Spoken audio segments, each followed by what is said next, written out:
আজকে আমি বাবুদের জন্য স্যালাড বানাচ্ছি। আর এদিকে দেখো আমার ভাত হয়ে গেছে। আর তরকারি বলতে উচ্ছে ভাজা করব, চাল কুমড়ো ভাজা করব, আর ঝিঙে দিয়ে আলু দিয়ে ডাল দিয়ে একটা তরকারি বানাবো। তো এদিকে দেখো মাখানাটা প্রায় ভাজা হয়ে এসেছে। তো যাই হোক, এটা ভাজা হয়ে গেলে আমি নামিয়ে নেব। তো ভাজার পরে দেখো কালারটা ঠিক এরকম এসেছে। তো এরপরে আমি দিয়ে দিচ্ছি কড়াইতে চিড়ে। তো চিড়ে কটাকে আমি একটু ভালো করে ভেজে নেব। তো চিড়ে কটাকে ভেজে আমি নামিয়ে নেওয়ার পরে আমি কড়াইতে দিয়ে দেবো ছোলা। তো এগুলো হচ্ছে ভাজা ছোলায় আনা হয়েছে, তারপরেও আমি একটু গরম করে নিচ্ছি। ছোলাগুলো সুন্দর মুচমুচে হয়ে গেছে, দেখে বোঝা যাচ্ছে। তো তার জন্য ছোলাগুলোকে আমি নামিয়ে নেব।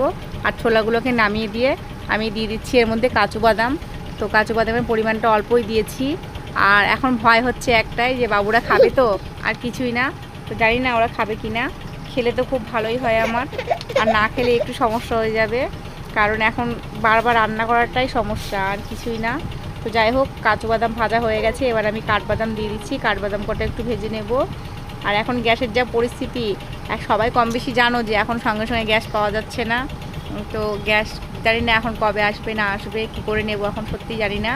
আর সবথেকে সমস্যা হচ্ছে বাবুদের জন্য, কারণ বাবুদের খাবারে আমার খুব প্রবলেম হয়ে যাবে। তো তারপর দিয়ে দিচ্ছি ওটস। তা আমি ওটসটাও একটু ভেজে নিচ্ছি। তো তারপরে এগুলো একসঙ্গে করে আমি মিক্সারে দিয়ে আমি এগুলো সুন্দর করে গুঁড়ো করে নেব। এখন ওরা যদি খায় তাহলে তো আমার খুব ভালোই হয়, আর না খেলে আমি কি করব, বারবার রান্না করতে পারবো না, কারণ যেহেতু আমার গ্যাস নেই বলছি। তো তারপরে এখন বারবার একটা জিনিস রান্না করা, এটা ওটা সেটা কি করে করবো, আমার মাথায় এবার কাজ করছে না। তো বিপদের দিনে বিপদ হয় মানুষের, সবাই জানে। তো যাই হোক, আমি এটা মিক্সারে সুন্দর করে গুঁড়ো করে নিচ্ছি। এবার হ্যাঁ, তোমাদের অনেকের মনে প্রশ্ন জাগবে, এই কয়দিন আগে বললো মিক্সার নেই, এখন মিক্সার কোথা থেকে আসলো।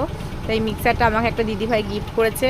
কে গিফট করেছে আমি বলছি না, কারণ যেই আর আগে গিফট করেছে কোনো জিনিস আমি তার নাম বলেছি বা ভিডিও বানিয়েছি, তো তার প্রোফাইলে অনেকজনে গেছে, তাকে কমেন্ট করেছে বা মেসেঞ্জারে গিয়ে SMS করেছে যে আমারও এরকম এরকম লাগবে, এটা দাও ওটা দাও। তো তার জন্য আমি বলছি না, আর এটা আমাকে ইচ্ছা করে দিদিভাই ভালোবেসে বাবুদের জন্য গিফট করেছে বলেছে। তো যাই হোক,